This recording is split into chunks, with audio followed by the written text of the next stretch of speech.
two. Hey, hey, hey, 1 2. Excellent. You hear nothing. 2 2 2 2 2. 1 2 1 2 1 2.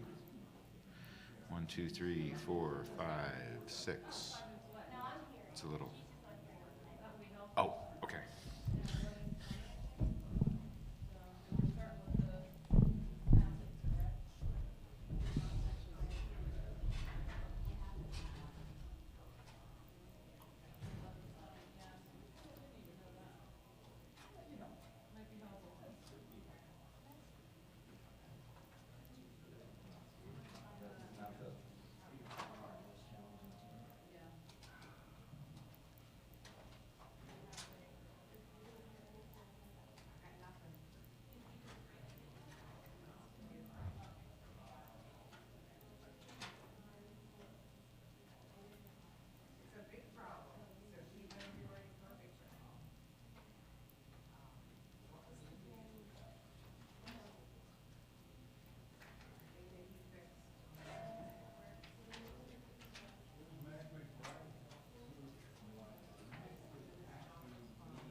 Mic check 1 2 1 2. A B C. Hello. Welcome to Buffalo, to the Key Bank Center.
I'm Paul. I'll be running the press conference here.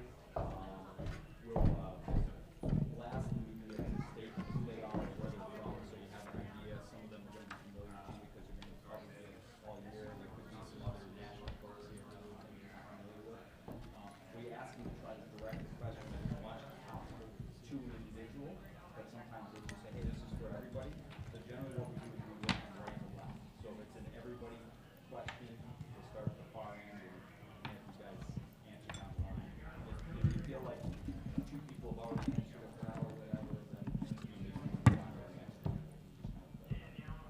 Okay? All right. Congrats for being here, guys. All right. Yeah. Stand right here.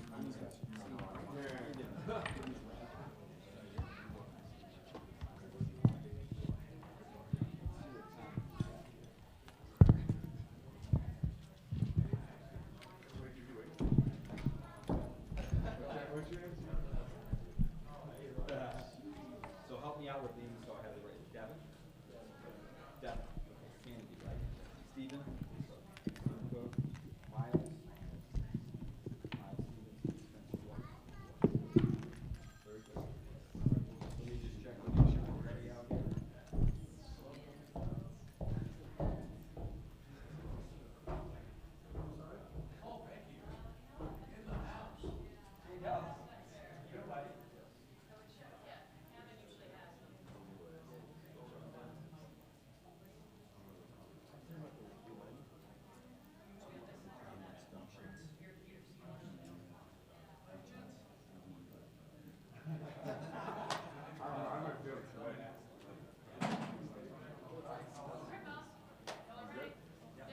Find your name.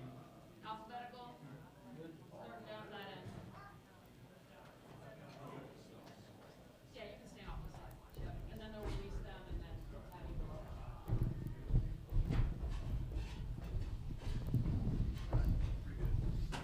Got it.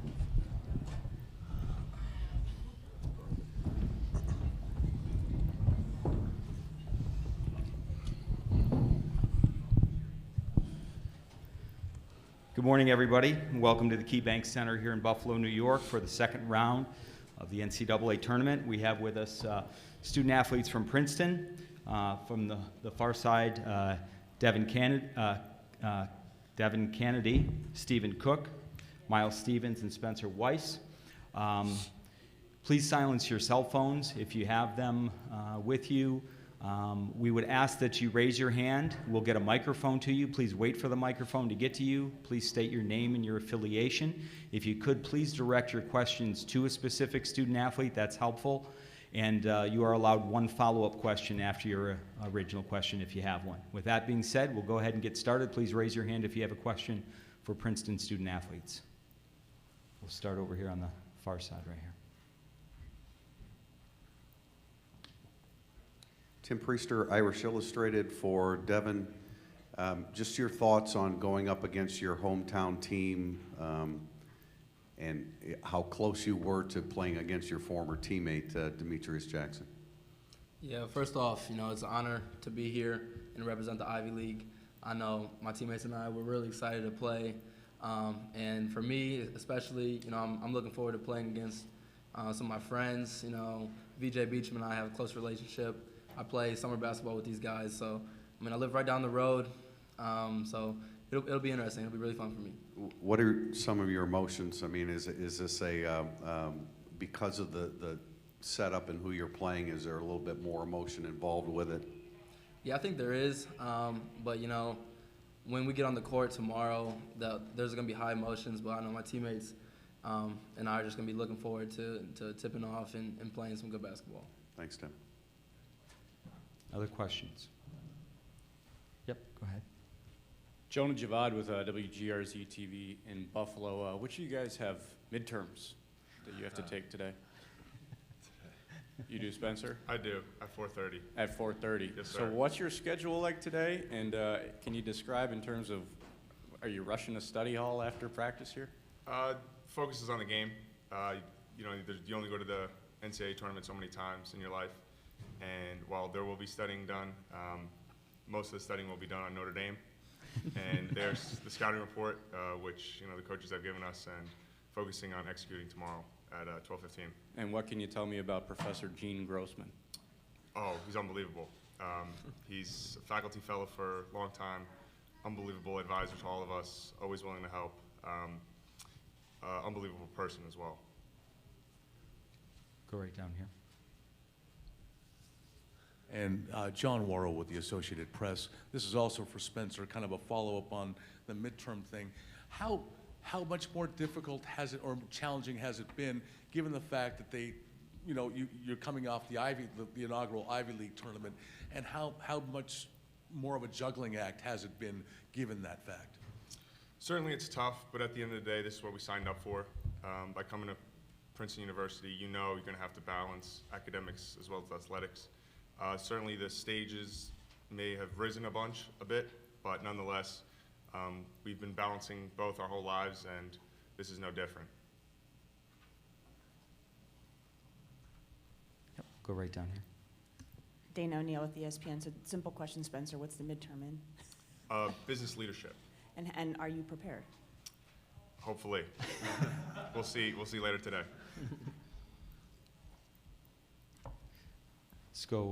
Let's go back here to the fourth row, and then we'll move up from there. Thanks. Matt Bove, WKBW. So most of you guys, I'm sure, are familiar with snow. You ever seen anything like this? It's like a blizzard outside.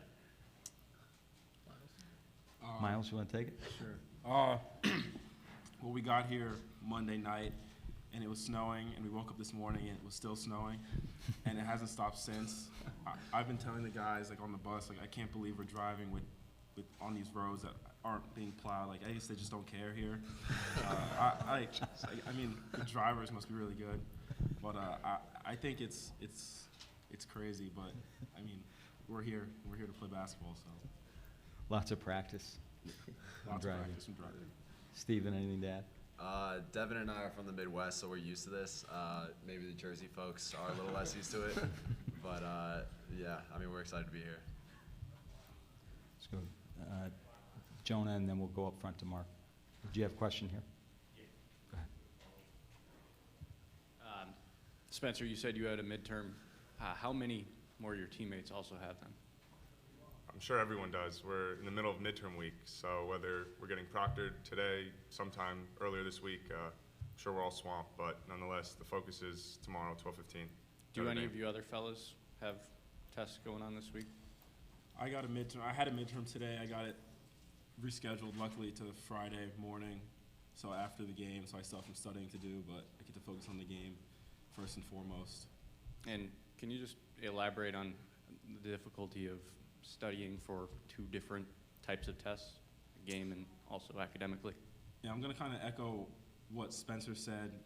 We signed up for this, and we've been doing this for a while, and we know what we have to do, both on and off the court. And I think we've, at this point in the season and in our careers, we've become, pretty good at juggling academics and athletics. So it's just like another day on the job.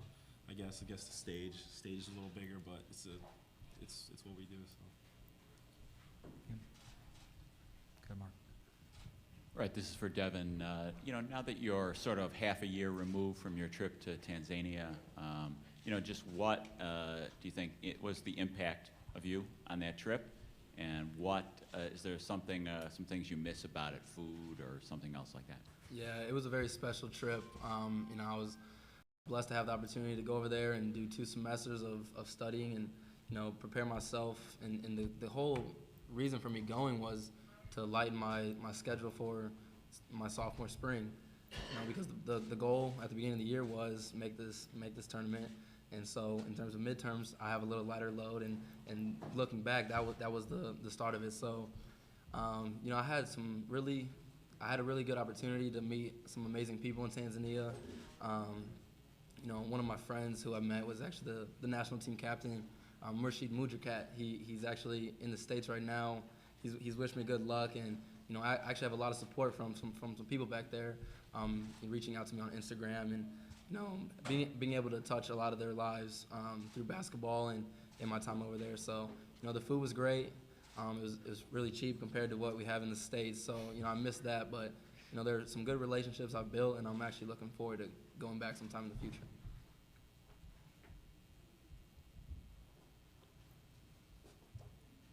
Other questions for Princeton student athletes? Go ahead, Mark. Just, you know, for any one of you, maybe Spencer, how would you characterize Coach's offensive philosophy? You know, because a lot is made of the Princeton quote-unquote offense, which isn't really what it was, but what can you say about some principles of his offensive philosophy? Versatile. Everyone in the offense needs to be able to, you know, dribble, shoot, pass. It's part of the player, I guess, that Princeton looks for nowadays. But nonetheless, it's less read and react. It's just really just playing. You know, we're always going up and down during practice, getting after it. But as much as people want to talk about our offense, it's really been our defense that's carried us all year.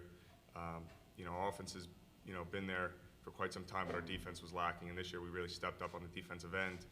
And that's a big reason of why we're here today and able to play in the game tomorrow. Anybody else want to talk about what you're doing offensively? Yeah, definitely. I think it's definitely a lot less structured than it was in the past. You know, when you think of the Princeton offense, you think of sort of rigid, structured decisions. You know, you go backdoor when this happens, and you know, you come around other times. But you know, the thing that we really appreciate is Coach has given us a lot of freedom within the offense to sort of read and react and you know, do what we want when we see something on the court. And I think that's really benefited us this year.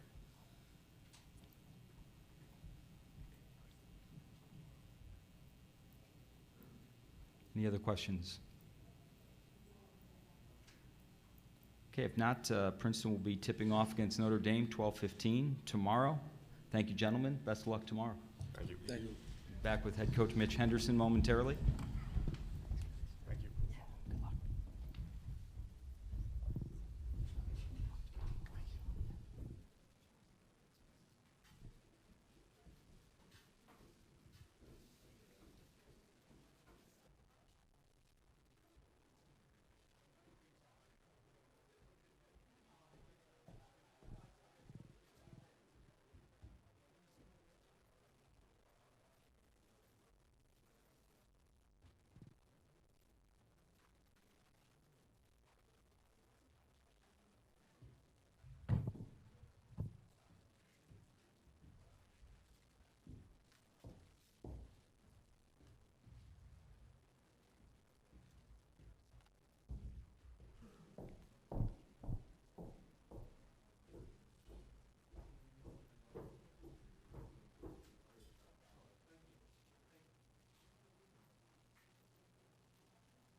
Okay, we're joined at this time by the head coach of Princeton, Mitch Henderson.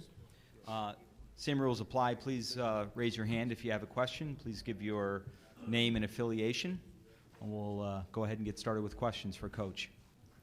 Okay, let's start up front here with John. Hi, Mitch. John Worrell with the Associated Press. Given your success that you had as a player at Princeton, how much can you draw upon, the upsets that you were part of, and going into tomorrow's game, where you're given where you're seated? Just a little. I think that the preparation when you're going into a tournament game is to remember that it's a game, and how you respond to each moment throughout the course of the game. You've got to do your thing. Coach Carrill, I remember distinctly before we played UCLA, said, and he used to say this to us all the time, "I'm preparing you to win the game." I think when the ball went up against UCLA, we all ran back on defense, all 5 of us. So we're not going to do that. But I understood his point, and I think that this team understands that as well. We're giving them every opportunity to win. Dane. Dane O'Neill with ESPN. Hey, Mitch. You lost 2 key guys to injury this year, and a lot of people didn't necessarily think you'd be sitting where you are. What did not just you do to kind of get everybody back together, but what did your players do? Well, we had a meeting after we lost at home to St. Joe's, and Pete Miller, one of our seniors, said one sentence, but to the group, we're going to start guarding, and we're going to win the championship. And I've been in meetings before where those words are said and it doesn't ring as true, but it was like it reverberated throughout all of us. We went up to Monmouth and played a tough game, and it was a very high-scoring game. And then our pace slowed down. I think that was the key, one of the keys for us. We played at Bucknell, and I think a really quality road win. I know they're here. And then it was the emergence of Miles and Devin for us. Miles being a particularly great two-way player, I think anywhere. He can guard multiple different positions. That was it. I think that, didn't see us going on a 19-game streak, but I really thought that at that Monmouth game, I was like, we're going to be just fine.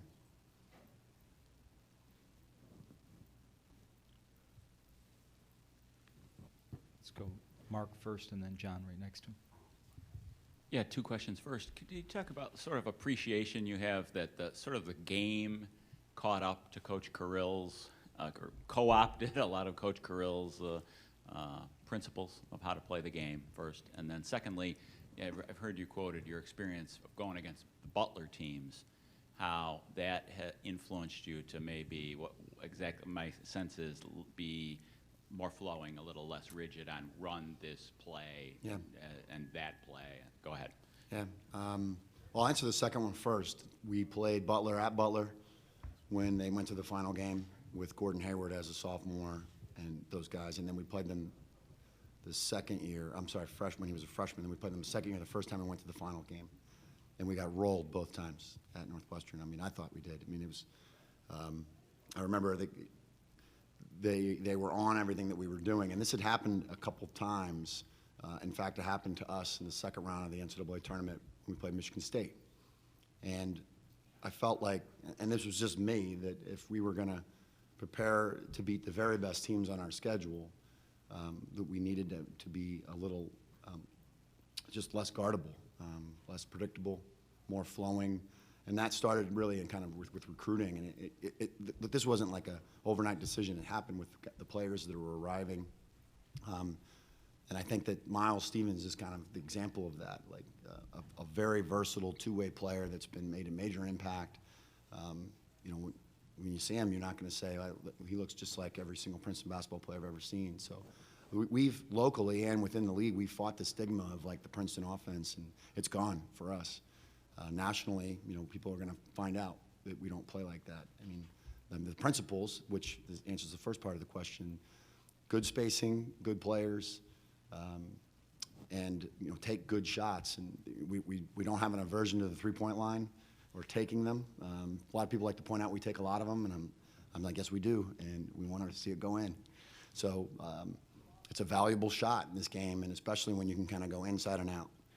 And I think that it stretches the defense, and when you put 5 guys on the floor that can make a shot, Everybody's playing with a pick and pop 5 or a 4, including Notre Dame, and it's very hard to guard. And we've been playing like that forever. John, go ahead. Yeah, Mitch, I mean, every student athlete's dealing with some academic, pressures, challenges right now. What about the fact that some of your players are going through midterms right now? And what are the challenges that they face? And also, how much added workload was put on your players, given the fact that you had to play in the Ivy League inaugural tournament? It was an extra week where normally you could be relaxing potentially and sort of balancing your week. But we play Friday, Saturdays in our league, and we talk right in the spring, really with the returning players, and then in the fall we meet, and the seniors and the juniors walk through their schedule and how they balance it. In fact, Steve Cook's one of the best guys at balancing his schedule, and he goes through his planner on Sunday nights and he says, "This is how I do it." And the freshmen sit there and their jaws drop down, like, I can't believe this is. You have a minute scheduled instead of taking a 45-minute lunch. You take a half an hour lunch, and I don't think you can do that until you walk through it yourself. So this is normal for us. I think we have close to 20 midterms this week between the team. And this morning I got down to we have sort of 2 rooms at the hotel, and 1 room's for studying, and half the team was in there at 8 a.m. This is what we do, and and when they get out here, we always just talk to them about be where you are. So when we walk out there, we're going to be flying around, and then we go back to the hotel, we study.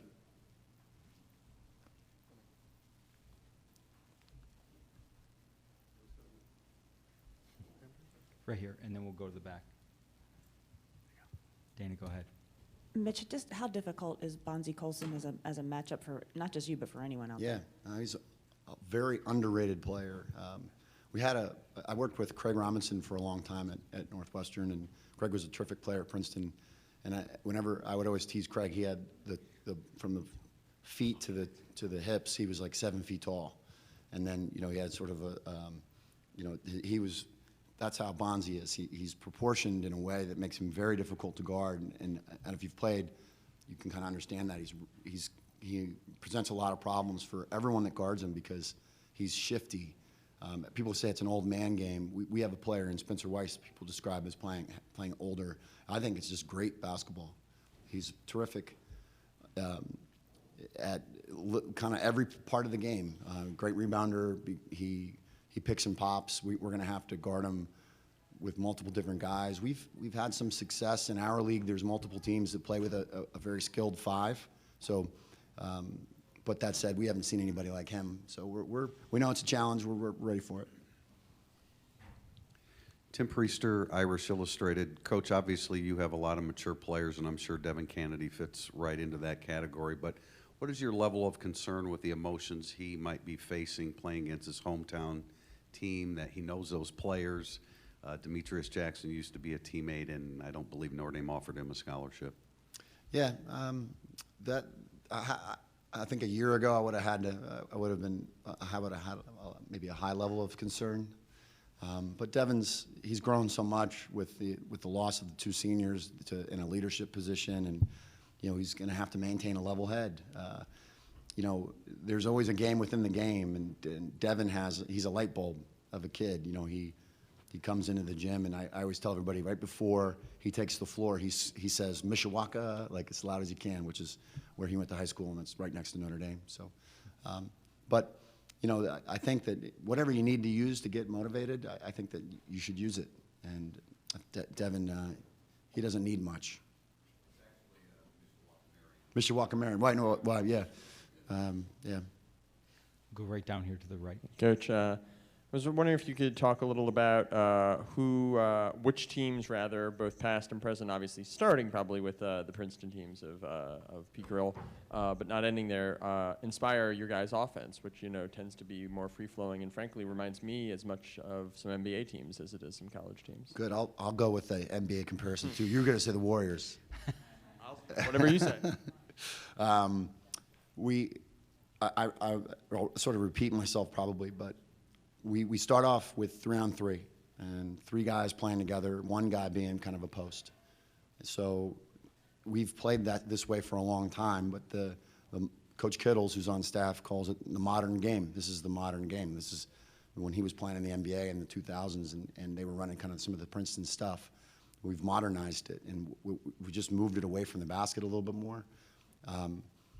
We've had great centers, true 5 centers, and with this team, we're a little bit more on the perimeter, but we're playing through posts. Spencer's a post, Miles is a post, Pete Miller, Will Gladson comes in as a bigger post, and I think that we've found ways to really highlight the strengths of the group, much like Draymond Green is I coached against Draymond when I was an assistant when he was at Michigan State. And he didn't take a lot of threes, but he's developed and become a great passer. And a lot of guys that have played at Princeton will say, I didn't know I was a good passer. And then you graduate with a ton of assists. And it's just like we ask them all the time, what do you see? What do you see? Like, don't you see that? And you got to work on that part of your brain. So I think that's as much what it is as anything else, is learning how to adjust your thinking.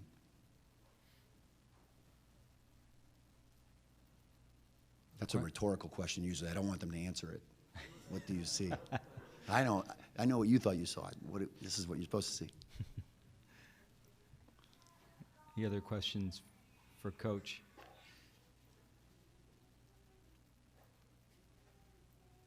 Okay, well, Princeton tips off 12:15 against Notre Dame. A reminder that Andrew Borders right here in